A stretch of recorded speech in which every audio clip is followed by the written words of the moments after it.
Follow Hudson Grand Math, EMC 8, 2025, question 17. It says, in the land of N, that there are 3 cities, A, B, and C.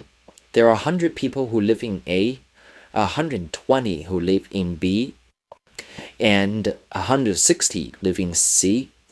Everyone works in one of the 3 cities, and a person may work in the same city where they live in. So in the figure below, an arrow pointing from one city to the another is labeled with the fraction of people living in the first city who work in the second one. For example, 1/4 of the people who lives in A works in B. So how many people works in A? Well, we add those together and really look at those that's floating out. We count everyone who works in A. The fraction that stays in A, there's 1 minus 1/4 minus 1/5. 1/4 is here and the 1/5 is here because they're flowing out from A to B and C respectively. And that is 11/12. So that gives 55 people are going away.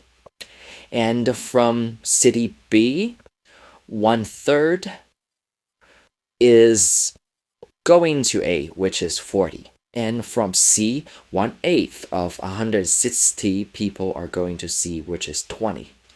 In this case, we have 55 plus 40 plus 20 equals 115. So the final answer is B.